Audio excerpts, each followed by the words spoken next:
Today's show looks forward to the opening of Cambridge's own science centre. While you might be saying, hey, Cambridge is a science centre, this idea is a long-awaited project to create a really useful educational attraction in the town centre. We loved the idea, so we talked to the guy who conceived the project. You're listening to The Science Show on Cambridge 105. In this section called Scientists at Work, we talk to people who, for some reason or another, find themselves working, researching or thinking about science in Cambridge, England. If you visit the major cities of the UK with a tourist map, one of the attractions you'll find is a science centre. They're normally aimed at parents and children, and most cities in the world seem to have a place where you can do this kind of hands-on. In fact, the centres are called hands-on science centres. You can find a science centre certainly in London, in the Science Museum. There's one in Bristol, there's one in Newcastle, there's one in Glasgow and in Manchester, and that's as many as I can remember just now. But somehow, despite Cambridge's fame for science, we don't yet have one, till now. So I spoke with Dr Chris Lennard at an event in Cambridge last Saturday, asking him how the thing came together. As I understand it, you are poised to open a science centre in Cambridge. We are, Roger. This is a fantastic piece of news for us. We are going to be opening Cambridge's first public interactive science centre in February of 2013. People might be asking, why does Cambridge need a science centre? We are very much a science centre. Well, we are a centre of science, but we're not a science centre. So when you come to Cambridge today, you can go to fantastic museums, you can look at wonderful objects, you can come to the Cambridge Science Festival in March, but if you come at other times of the year and you want to come to a showcase of the fantastic research of people's desire to get involved in outreach and just get people involved in science all year round, there isn't that location in Cambridge today, and we're going to be that location. Excellent. So what sorts of things might we be looking forward to? We're going to have a space that lets tourists and families come by 6 days a week, just drop by and get hands-on with interactives which we are going to build, some of which we had on show at our Science Exchange event on the 27th of October this year. So there are those hands-on interactives that people can get involved with. Then we're going to have some shows. We'll have some workshops also for schools, some of which we can have on site and some of which we will do by going up to the schools themselves. And then, of course, vitally important as well is our evening program, which will really be addressing adults and the concept of science and science policy. Okay. Now, what sorts of people? You mentioned families, but specifically, are you aimed at any particular age group? We believe our core age group is from age 7 through to 14, or Key Stage 2, Key Stage 3 in terms of the learning programs. But what we build and the way we watch people interact with these exhibits that we have, quite often it's the parent who may not be familiar with that piece of science who gets really thrilled about it. And to be frank, what a science centre is about, we are an informal education system. What we need to do is encourage family learning. We're about family learning, and family learning is about getting the parent to be confident to talk with a child about science, to get them enthused. And as a science centre, if a parent maybe didn't do so well in science at school, just didn't feel it was for them, we want to get them to the point when they leave the Cambridge Science Centre, they feel as though they know enough to be able to guide their child through part of the learning process. Okay. What sorts of things would they be doing when they come here? They won't be attending a lecture, will they not? No, we will have talks, for sure. But we have, for example, in looking at our website, if I can just quickly plug ourselves, it's sure. www.cambridgesciencecentre.org. We build hands-on interactives, which, to give you an example, one of them is about what is electricity. So we start with a set of magnets and a set of coils, and we don't tell the person who's working with those which is the larger magnet, or how does a magnet affect a coil and generate electricity. So by exploring with this hands-on equipment, a child can actually start to learn what is the relationship between magnetism and electricity, then they can move on to what's a motor, and they can move on to what's a generator, and then have a look at, when I run this generator, and if I run this generator against, say, old light bulbs, which are high energy light bulbs, versus new LED light bulbs, they will literally feel that they don't have to put in as much energy. So these exhibits give people a real hands-on feel for what are some basic concepts in science, and those we will be continually building these new things on our floor. How does this kind of learning science work? One of the things that inspired me to starting up a science centre was a talk I went to at one point by actually quite well-known researcher, biology, but he got into it because of a fascination with nematode worms. And he said, actually, it's the specific that gets you interested in the general, not the general that gets you interested in the specific. Yeah, good point. It is that moment of inspiration that we want to provide, where a child can go back and go, I never thought about that before. I'd never seen anything like that. That's really interesting. Now, the key thing with the Science Centre, and what we want to do differently to a number of what I'd call traditional science centres, which you come in and you have a fantastic time and then you walk out the door and that's the end of it. So what we want to ensure is that when a parent or when a teacher comes back with that child that's really interested and said, I learned this, what can I do now? Is that we don't say, well, go find out what it is by yourself. That we actually provide some paths for them to go through and go, great, well, if you're interested in this, how about this other online thing that you could explore? How about coming to these other talks? How about looking at these classes you could take? So the key thing is to create that spark of inspiration, but link that then into those people who are inspired into a pathway onto something that allows them to really use science in day-to-day life. Okay. So if I go into an art gallery, quite often I walk past a painting and it doesn't do very much for me. Will your gallery have some kind of staff, some sort of people in there to help people connect with the exhibits and such like? It's absolutely true in the science centre industry that the explainer is identified again and again. The person who's actually doing the science communication is identified again and again as being the most important part in any science centre experience.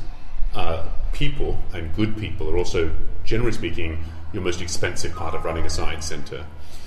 So it's absolutely critical that you have those explainers there. But what you want to do is you want to have a lot of pictures. So let's say you go to a gallery, you'll go past one and say, no, it's not for me. You go past another one, it's not for me. And then all of a sudden you'll come to something and go, actually, that one really grabs me. And you'll look at it for a little bit longer.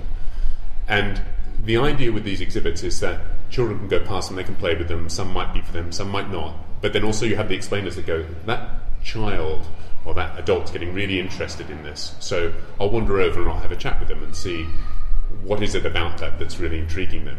So there's two things there. One, we learn from the experience of the person that's actually engaging with it. How can we make that interactive more interesting to the passerby?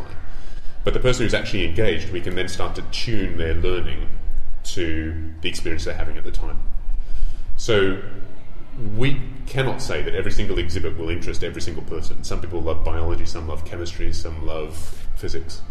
But we want to show something that's very, very interdisciplinary. We want people to go through and pick and choose, and then when they get interested, we want to be able to carry them through onto the next phase of learning. I believe you're opening in February. What's going to be happening over the next 3 months? What we're going to be doing is we have built quite a few exhibits actually, and these have been out since the Cambridge Science Festival in 2012.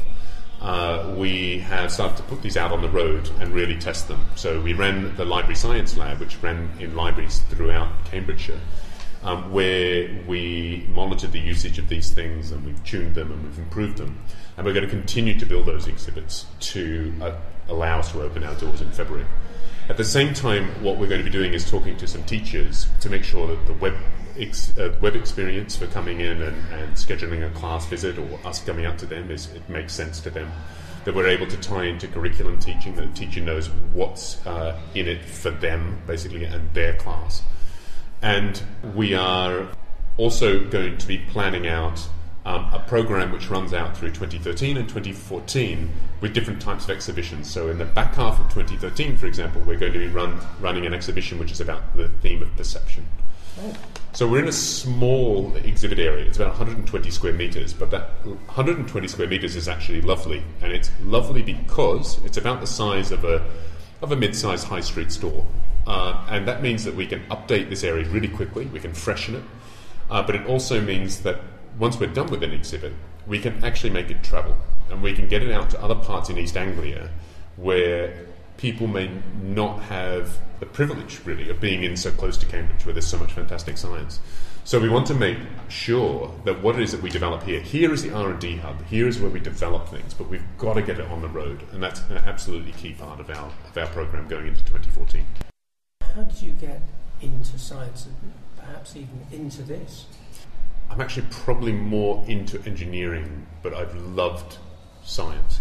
So I see engineering as basically the application of science. And I've been an engineer for most of my life, but at one point I got to the point of saying I really want to go back to what it was that inspired me about science, general science, when I was a kid, because it was an absolute, I was just amazed by it, I was thrilled by it, and it is still absolutely true that documentaries about science are things which I probably watch the most. But in my day-to-day job, it just become a little bit more of cranking the handle, if you will, even though it was in a science-based career. So I was sitting there after having done some MBA work, and I was in commercial management and so on, and I thought, well, actually I have these general skills, and I love science, and I love watching the expressions on kids' faces when that spark launches, which I loved when I was a kid. And I was coming back on a train from Newcastle, having visited the Centre for Life up in Newcastle, coming back to Cambridge and suddenly going, we are a centre for science in the world, not just the UK, in the world. I'm on a train back from Newcastle where I've just been on one of these experiences, and we don't have it in Cambridge. Why don't we? Why? And so I researched that, began to put together a business model. That's how we've got to where we are today. So it's the business model and then searching out the people. And I was easily able to find people who were experienced in outreach, in exhibit building, in museums, who really also thought the same and said, we have to have a science centre here. And that team has put in so much effort, and that team is so critical to what we actually do, that ever since we've put that together, I've really felt a great deal of confidence in our initiative. Science education is happening in schools. It's compulsory. They all do it up to the age of 15 or 16. So what kind of gap are you filling? Let me go back a little bit to one of my interests in this. Both of my parents are teachers. One's a D&T, and the other one is an English teacher. And so I've always been interested in the educational process. But I know so I was quite good at physics when I was in high school, but I was also a bit of a problem pupil in the class, I think, because I got bored with the experiments, very bored. And I took the experiments in directions that the physics teacher didn't want me to take them in necessarily, and I really didn't get along with the teacher. Now, let's suppose we are in another situation where we've got a kid who's just not getting along with the teacher, but so much so that they actually get turned off from physics. That one teacher, for that one experience, has basically disengaged that one child. Now, whatever that is, generally speaking, you have one child, or you have a set of 30 kids for every one teacher.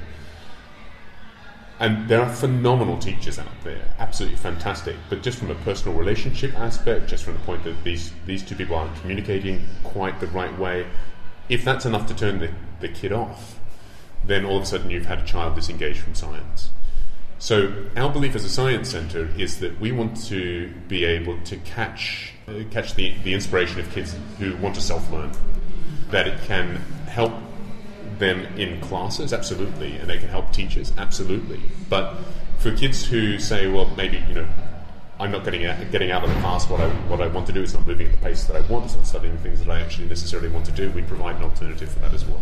And the other key thing is getting the parents to really say, yeah, I really think you playing around with these ideas, and I will help you as much as I can to explore these concepts. That's what we're there for. Where will we find you? So we're in part of the old Marshall Garage complex, actually on Jesus Lane, 18 Jesus Lane. To give you an idea of where that is, it's near the Park Street car park, over fairly close, over near the Punting Scudmores area, and near the Round Church. So if you're in Cambridge, there's a couple of landmarks there to sort of get you in the right area. And again, 18 Jesus Lane is where you'll find us, and all the details will be on the website at www.cambridgesciencecentre.org. Got that. Thank you very much, Chris. That was lovely. Thanks to Dr Chris Lennard, founder of the Cambridge Science Centre, speaking just there. Just to recap on the details, the web address of the centre is www.cambridgesciencecentre.org and the street address is 18 Jesus Lane. If you're in the town centre at Park Street Car Park or the ADC Theatre, it's just metres from you. And if you're in school, do tell your teachers it's a happening thing. That's pretty much all for today's show. Scientists at Work is made by the Science Show team on Community Radio Cambridge 105. You can also find past episodes on the website www.cambridge105.fm.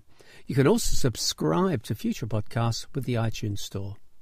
You can get in touch with us on the email science@cambridge105.fm or on Twitter @105science.